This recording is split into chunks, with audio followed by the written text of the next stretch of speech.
Форумга быратна кала татар теле һәм әдәбияты буенча укучыларның өлкә олимпиадасы да үтте. Быел анда шәһәр һәм авыллардан финалга узган 12 бала катнашты. Биредә утыручылар арасыннан Казанга халыкара бәйгедә катнашу өчен җиңүчене билгеләргә кирәк булачак. Өлкә мәгариф министрлыгының баш белгече Әлфия Бетдинова егет кызларга зур сынау алдыннан соңгы киңәшләрен бирә, теләкләрен җиткерә. Ашыкмагыз, вакытыгыз күп, 4 сәгать.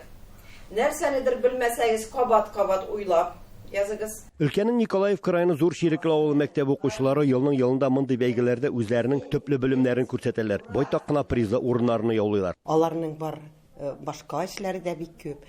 Татар теленнән инде калалар, әзерләнәләр. Һәр вакытта нинди кирәк биремнәрне көне-төне әзерләдем үзләрем. Мәгарифне үстерү институтында укучыларның олимпиадасы тәмамланганнан соң, күрше залда өлкә мәктәпләрендә эшләүче татар теле укытучылары белән Zoom аша семинар киңәшмә дә узды. Аның барышында быел да кайбер мәктәпләрдә татар теле дәресләренең кимүе ачыкланды. Башлангыч классларда быел 1 сагать атнасына калды. Ярты сагать татар теле укыйлар, ярты сагать уку дәресләре.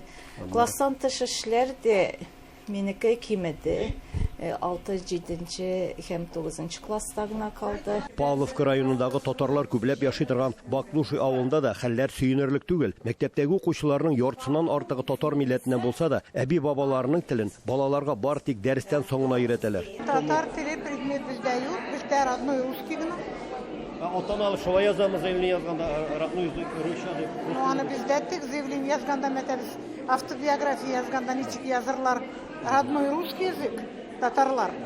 Ну, шулай биттердер калдырдылар, внеурочка гына. Әни-әниләр хәзер сайлап алу мөмкинлеге булганга күрә туган тел дип рус телен сайлыйлар. Шуңа йөрәгебез әрни. Ничек инде татар баласы туган тел дип рус телен сайлап, рус телен өйрәнә. Нинди генә кыенлыклар булса да, чын мәгънәсендәге укытучылар балаларга татар телен өйрәтүдә вакытлары белән дә исәпләшмиләр. Аларны укытып кына калмыйчан, һәр төрле бәйгеләргә, олимпиадаларга әзерләргә дә җаен табалар. Без шушы әзерлекне инде 1-нче сыйныфтан башлап әзерләнә башлыйбыз.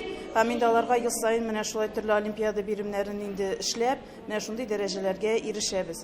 Менә шунысы шатландыра, без инде олимпиадаларга дәрестән соң да калып әзерләнәбез.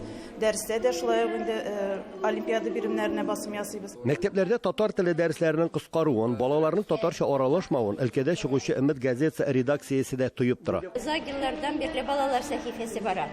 Менә еллар узган саен сер түгел балалар ана телен белүче, ана телендә яза белүче балалар саны кими бара.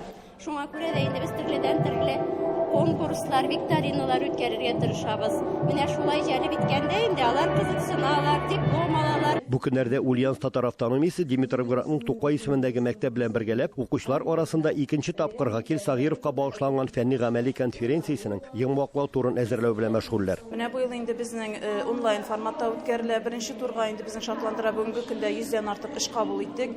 Безгә инде Татарстанның барлык районнарыннан диярлек Апас, Буа, Әлки, Нижегородск шәһәреннән, Кукмара районнарыннан, Балтач районнарыннан кадәр инде безгә шундый эшләр җибәрелде. Менә инде хәзерге бүгенге көндә без аларның эшләрен инде нәтиҗә ясыйбыз.